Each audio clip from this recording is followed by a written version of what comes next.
This tutorial is presented here by me with permission from the author. Hello guys, welcome to another video, and this video is going to be the last on my tutorial for the Zoanoid Dragon V2. So here is the Zoanoid Dragon that I did. Okay. This tutorial is going to be slightly different than the other ones because it's not really a tutorial, it's more like an overview of what to expect, what to do, like what I did wrong, so you can do differently, and hopefully with all the videos that I put out and plus this one, you'll be able to make your own. Speaking of which, I have created a playlist for all the videos that I did, and it's actually on the main page of my channel, so now it's easier for you to find all of the tutorials. And with that being said, I'm gonna be talking about three different things in this video. I'm gonna be talking about paper choice and paper size, so paper in general, then collapsing, and then shaping. Okay, so let's jump to the first part. Okay, so regarding paper, what I used was craft. Okay, so normal craft, I bought it from the Origami shop, and I didn't treat it with anything, so just plain craft. Okay, and so regarding thickness, so I'll first talk about that and other choices that you can do.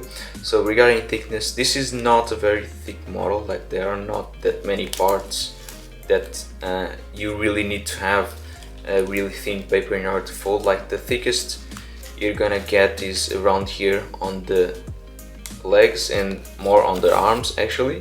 Okay, so when you're folding the arms to the front, okay, so this part is gonna be pretty thick, but I still think that this craft could have handled a little more thickness. Okay, so what I mean by that is maybe you can use another paper that's not as thin as craft, and that should also get you a good result. So tissue paper is also a good option.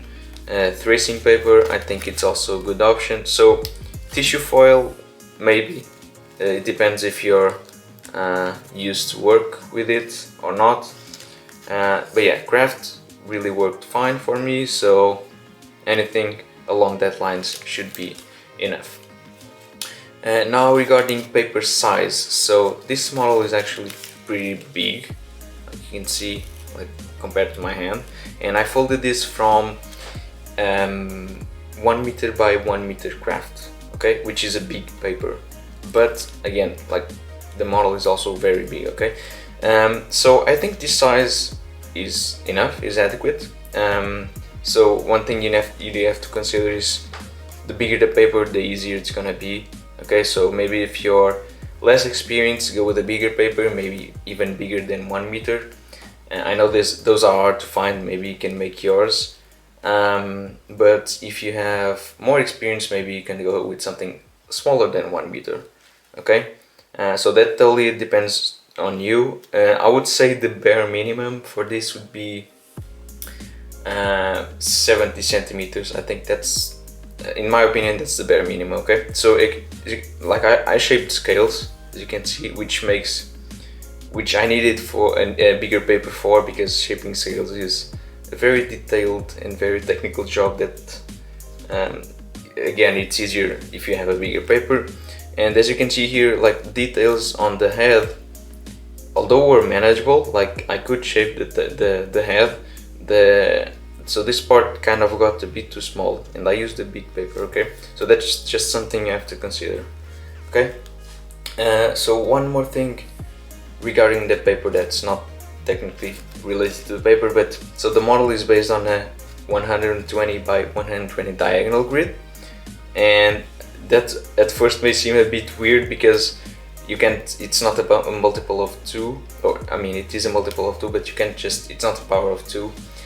So the way I ended up doing it was dividing first in 5 and then in 3, but there's also a way to divide directly in 15. Then from 15 you get 30, 60, 120. Okay, so that's just something that I thought you should know. Okay, yeah, I think regarding paper that's it. So let's go to the next part.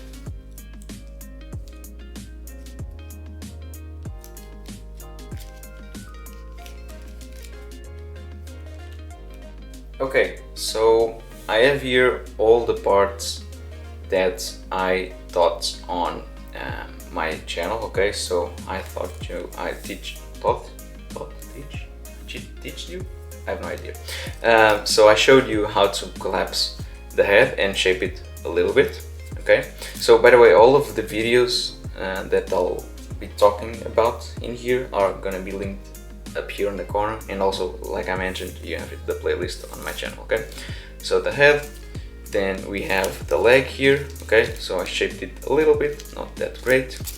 Then we have the arm, then the chest, okay, and then the neck, or the body neck head connection. Okay, neck. And I have here the official crisp. Okay, so in this section I want to talk about like what I showed you and what I didn't show you, and what you should expect when collapsing. Okay, so first of all, talking about my experience, like when I first decided to do this, I was trying to figure out what would be the best way to start, where to start collapsing, because that's honestly like every question, every crease pattern that I have is like, okay, where do I start collapsing? So what I ended up doing was collapsing this tail first, and the reason for that is because I saw a lot of progress pictures that started with the tail, and I figured that the tail is probably the easiest part here for me to infer what would be the correct orientation of the mountain and valley. So I already knew, since I was experienced with scales, or I did other models with scales, so I kind of knew what was going to happen here on this section. So my plan was to extrapolate from there to the leg, and then to the arm, which were the parts that I thought were going to be the hardest. So yeah, so I started from the tail, and so by the way, you can see this on my time lapse, and I also, on my time lapse, I have some annotations on the bottom, which I think are helpful because it tells you what I'm doing at that moment and maybe what I did wrong. So yeah, so I started from the tail. Taking a look now, I think I would have started from the chest. Okay, so knowing what I know now and knowing what I showed you, I think it's best if you start on the chest, because this part is a bit tricky. Okay, so this part corresponds here. Okay, so this is the chest, and well, I think it's a good way to start because first of all, the paper would lie flat here. Okay, compared to maybe some other models, usually starting from the middle doesn't really help because the paper won't lie flat until you collapse everything around it. But so you can collapse here the chest and everything will lie flat, and then I would move on to maybe so start doing the scales and then maybe the arm. So yeah, so I would start from the chest. Okay, so basically this is this part, which is part 4. I think it's part 4. So I would start here. But again, that's totally up to you. So honestly, I don't think, with the information that you have now with these tutorials, it's not an hard model. Okay, I think the hardest part here is like trying to figure out what is mountain and what is valley, and trying to figure out some weird folds here. But honestly, so everything you have here, so for example, I showed you how to collapse this part, I showed you how to collapse this part, and collapse and pre-crease this part, and then this part. So everything that's hard about this model, I have a tutorial on it, so this should be pretty straightforward. Like the only thing I don't have a tutorial on is this part here at the tail, but like this is pretty much the same thing that we did here. That's why I showed you a bit more here when I did the neck, so it's pretty much the same. And the wings, which are here, but again, this is just plain straight lines. Okay, so that's as simple as it gets. So I don't think there is much more for me to say about it.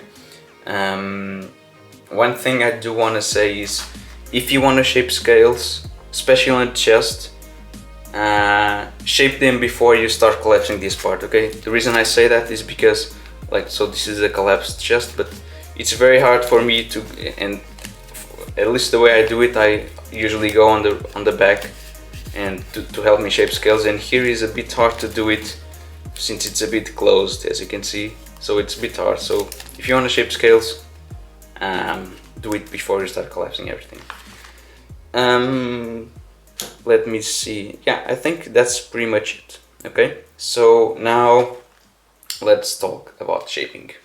Okay, so regarding shaping, so once you've finished collapsing the crease pattern, you should end up with something that looks like this. So Shuki was kind enough to help us and give us the, which I actually it was pretty helpful for me, but he gave us here the folded version of the Zoanoid dragon of the crease pattern. Okay, so you should have something like this in the end, and then you need to convert this to the actual Zoanoid dragon. Okay, but as you can see, like, it's not that big of a difference. Let me zoom out, sorry.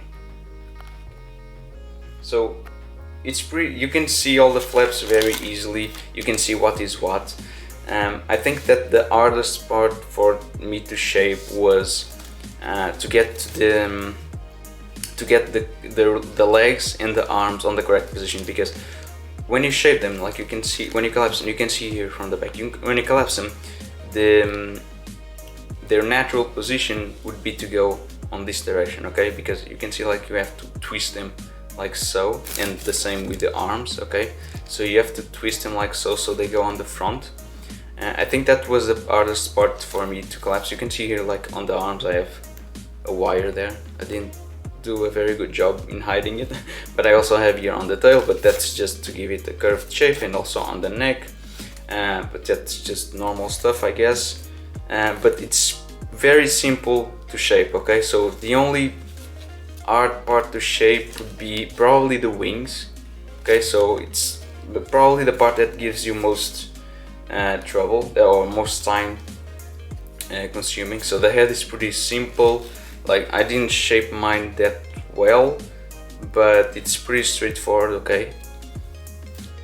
And so we have the toes here, so that those are pretty simple as well. Arms, the toes are pretty simple as well.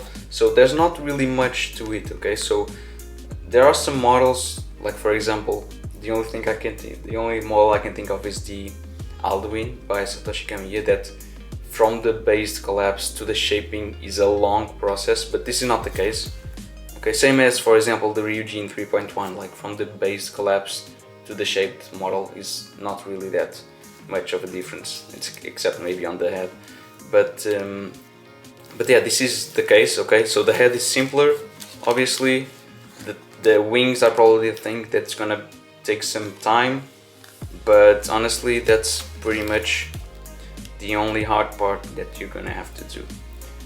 So then you have probably here on the tail, you're gonna have to glue some layers, but that's normal. And here on the wings as well, so I glued some layers here, not all of them, because I'm lazy. But yeah, guys, so I can show you like this, but this stands. It's majestic. So I think that's it, guys. So yeah, so like I said before, like, with all the tutorials that I have on this origami, and with all the information that I posted, so for example the crease pattern, so all of these tutorials, they have a crease pattern that I have a link for, okay? So it's on the drive that I created. I'll make sure to add the link in the description. So it should be pretty simple to actually make this model, okay? So hopefully with this information you can now make your Zoanoid dragon, and if it is for you, then the same it was for me. Like, I wanted to make this model a really long time ago. Now finally I think you have the best chance possible, at least for now, because I think this is the only tutorial that there is about it. So yeah, hopefully you can make yours, and if you do, make sure to tag me so I can see or don't, it's up to you. But yeah, guys, thanks for watching, and I'll see you next time.